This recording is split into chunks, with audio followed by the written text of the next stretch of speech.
Dr. Anderson took me to another part of the facility to show me where the virus came from. Bats gathered in China for food. A vet here captured one, and in a containment cage, she showed it to me. And why bats? How confident are you that the coronavirus came from bats? So I'm probably 90% confident that the new coronavirus came from bats. The initial contamination, she says, likely happened here at a filthy animal market in Wuhan, China. Someone there, she believes, butchered a bat, came into contact with its blood or urine, and then touched his or her mouth or nose. And answering the question of where COVID-19 came from does more than just give you something to blame. It will also help scientists address this and other illnesses that make the jump from humans to animals. Elodie Gadden is an epidemiologist and a molecular virologist at New York University's School of Global Public Health, and this happens to be her specialty. So, Elodie, thanks for being here, number one. But let's start off with, how do we know that it's actually the bat's fault? Well, if you look at the genetic information of the virus, and that's what we do when we sequence. So the genetic information has basically, that's what the genome of the virus has. And this indicates what the provenance is from. So the genetic information is like a barcode. And if we compare other viruses that have been collected in bats, and the SARS from 2003 was a bat virus also, and it's very similar to our current SARS-CoV. And looking at these viruses and looking at their genetic information is like looking at a family tree. You can trace who resembles whom.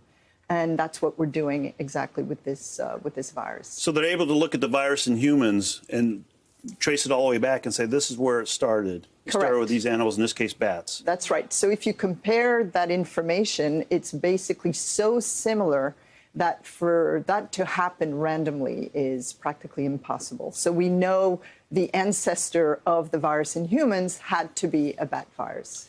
People always talk about patient zero, about trying to get back to that first patient that had this, which in a case like this is virtually impossible to do. But why is it important to find out where it originated, what animal it started in? Okay, so when you look at what we call zoonotic transmission, so basically it's from an animal to a human, what you often want to understand is what are the conditions that really lead to that kind of transmission. So knowing where the virus comes from is important from an epidemiological standpoint. It's, if it comes from bats, could we prevent such emergence by preventing the contact of human and animal or wildlife, in this case, bats? So it's important to know where a virus comes from. One of the big questions I get from viewers is this mutating? Is this virus going to mutate and we're going to have to do something like we do with the flu, or could it even be more deadly? Is that something to be scared of?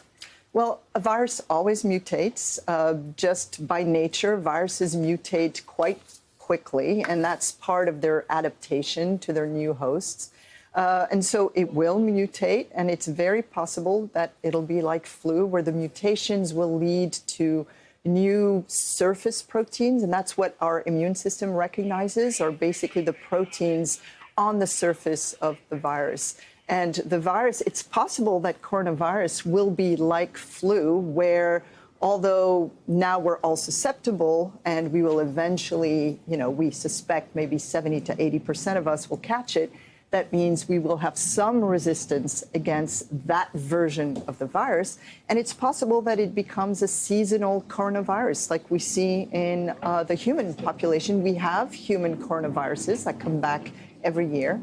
And it's possible that SARS-CoV will be becoming one of those seasonal epidemics. We just don't know at this point. And the vaccine would have to be updated every year, just like the flu. And up until a couple of weeks ago, it was called novel coronavirus. That novel meaning it's new. And so what you're saying is, since it's new and our bodies haven't found this before, we don't really have much protection against it, but that protection might build up over time. Correct. That's right. And that's what happens with the flu.